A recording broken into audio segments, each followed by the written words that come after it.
A scream shattered the morning calm, so raw it could have splintered my living room windows. At first, I thought a fox had slipped into my shed or that my German shepherd, Max, had cornered some stray animal. But then came a voicey, panicked, unmistakable wail from inside my house. My stomach dropped. Something unthinkable had unfolded. Cynthia Reed, the HOA president, had let herself in with a key she had no right to possess. Max's deep, guttural growl followed, the kind that signaled he was ready to defend, then a heavy thud, Cynthia hitting my hardwood floor. I hadn't even left the driveway yet. Drop a comment with where you're reading from. This story of a man and his dog facing down a tyrant will grip you tight. It was a crisp September morning in 2024 in Pinewood Estates, a quiet suburb of Boise, Idaho. Hours earlier, I'd been sipping coffee on my porch, Max sprawled at my feet, planning a low-key day. After 22 years in military K-9 operations, I'd moved here for peace, to tinker in my garage, tend my vegetable patch, and let Max chase tennis balls instead of threats. But peace was a fantasy with Cynthia ruling the HOA like her personal fiefdom, brandishing bylaws like a weapon. She'd targeted me from the start. It began with my mailbox standard black, not the approved sage green she demanded. I pointed out my property predated the HOA, exempting me legally. She snapped a photo of my lawn, muttering about fines. Then came her obsession with my hedges, insisting everyone trimmed on Tuesdays. I did Saturdays. She called it rebellion. Max's single bark at a clumsy delivery guy sparked a nuisance report so detailed it read like a court filing. But breaking into my home? That was a line I never imagined she'd cross. I'd stepped out to adjust a sprinkler, gone maybe 12 minutes. Max was inside, lounging by the door, trained to stay unless commanded. I heard the lock click me lock, then that scream tore through the walls. Dropping my wrench, I sprinted to the door. The sight nearly made me laugh, but rage won out. Cynthia lay sprawled on my rug, one arm flung dramatically over her face, the other clutching a clipboard. Her flats were scattered, one trapped under my armchair. Max stood over her, ears alert, tail stiff, blocking her path without touching her. His eyes met mine, waiting for orders. "Easy, Max," I said, and he sat beside me, still watching her like she might bolt. Cynthia trembled, muttering about a savage beast and my non-compliant furniture. I wasn't calm when I growled, "Why are you in my house?" She sat up, brushing her cardigan, waving her clipboard like it justified everything. "Routine HOA inspection," she declared. "Safety check. You didn't provide a key, so I used the master. Master key. I'd never given anyone a key. We have them for all HOA properties," she said, standing shakily, glaring at Max like he was the intruder. "Your dog's a threat." I was nearly mauled. I pointed to the toppled coat rack and the security camera above my bookshelf. "He didn't touch you. You tripped. And this house isn't under your HOA. You had no right to enter." Her eyes flicked to the camera, panic flashing before defiance returned. "You'll hear from our lawyer," she snapped.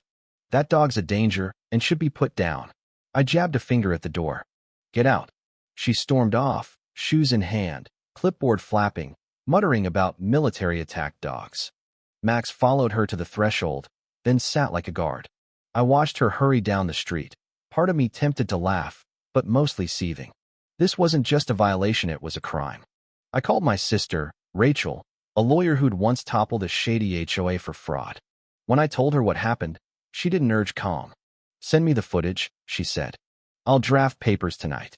By evening, Cynthia left 4 voicemails, a crocodile tear apology, a threat of escalating fines, a claim she'd seek a restraining order against Max, and a rant about my disrespect. Rachel cackled over the phone. "Let her try. We'll sue for trespass, fraud, and harassment." The next morning, I posted a 30-second clip of the footage anonymously online, showing Cynthia sneaking in, smirking, then freezing as Max stepped forward. The final frames caught her stumbling, her heels snagging the coat rack, collapsing like a bad actress. Caption: HOA Cynthia used a stolen key to break in. Met my K-9 instead. Within hours, it racked up thousands of likes. Comments cheered Max, suggested memes, and shared HOA horror stories. One wrote, "That dog's a hero." Another recognized Max. "I trained with that K-9 unit. She's lucky he didn't take her down." I thought Cynthia might retreat, but humility wasn't her style. Instead, I found a neon orange citation zip-tied to my gate. $2,000 for obstructing HOA access protocols. The HOA group chat, which I rarely checked, erupted. Cynthia claimed Max had pinned her, that she'd barely escaped. Neighbors questioned her. Why was she in my house? Did the HOA have everyone's keys? A woman, Ellen, asked if Cynthia used the same inspection excuse when her vintage brooch vanished last year. I sent the chat to Rachel, who texted, "We've got her." I posted a second video Cynthia entering with a key, smug until Max appeared, timestamps proving no attack, just her fall. It went viral overnight, with a meme comparing her complaint to her clumsy tumble, claims brutal attack. Camera says gravity won. A local news blog ran it. HOA president invades home, blames dog. Rachel's quote to the reporter, "This HOA chose lies over truth." Cynthia called an emergency HOA meeting. My property wasn't under their jurisdiction, so I skipped it, but neighbors recorded it. Cynthia waved photos of Max like evidence, presenting a fake bite report with no medical proof. The room grew skeptical until a teen, Noah, projected my video on the wall. Silence fell as Cynthia watched herself break in and trip. Laughter broke out. Someone shouted, "That's an attack."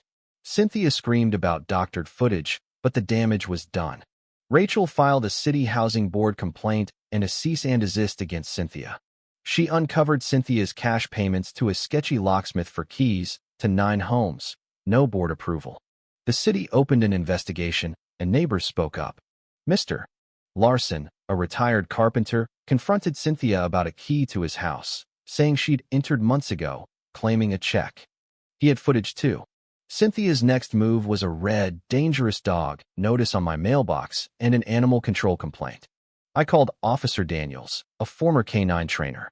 He reviewed the footage, tossed Max a treat, and said, if Max was aggressive, she'd be in a hospital. This is nonsense. He hinted the city was auditing HOAs citywide, sparked by my case. That evening, Ellen brought cookies, thanking me for exposing Cynthia. You've started a revolution, she said. Cynthia spiraled, printing an HOA newsletter with a cartoon of Max as a snarling beast, calling my chicken coop illegal livestock. Neighbors fought back. Mr. Larson posted a letter listing Cynthia's abuses. At the community barbecue, she banned Max with a sign showing him calm and proud. I brought him anyway. Public park, I said. City law trumps your flyers. Ellen stepped up. Maybe you should leave. Others joined, and Cynthia fled, her car alarm shrieking as she peeled out. The city upheld our complaint. The locksmith testified, confirming Cynthia's illegal key scheme. Rachel filed a civil suit, joined by neighbors claiming false fines and theft. Cynthia faced charges for trespassing, fraud, and unlawful entry. She vanished, reportedly hiding with a relative. The HOA held fair elections. Mr. Larson became president, Ellen treasurer, Noah youth liaison. They scrapped fake fines and the key policy. The city awarded Max and me a community service citation for exposing HOA corruption. A national K-9 program featured Max in a campaign, Protect, Don't Provoke, showcasing his restraint. That night, on my porch with Max, Rachel sent a meme. Cynthia's face next to a yapping terrier, captioned, "Who's the real threat?" I laughed. We'd gone from a break-in to dismantling a despot. Max wasn't just a doe was justice. But as I sat there, Max's head in my lap, I wondered about the cost. Had I gone too far, turning Cynthia into a viral villain? Her actions were criminal, but was the public shaming excessive? Did she deserve to lose everything? Or was she just a control freak who misjudged her target? The questions lingered, stirring unease. I'd freed Pinewood Estates, but at what price? Drop? Yes. If you'd have unleashed Max and the footage, no. If you'd have handled it quietly. Have you faced a Cynthia, someone invading your space with fake authority? Did you fight back, or let it slide? Share your story. What happened when a bully crossed your line? Hit like if this hit home, and subscribe for more tales of standing firm. Let's keep calling out tyrants, one growl at a time.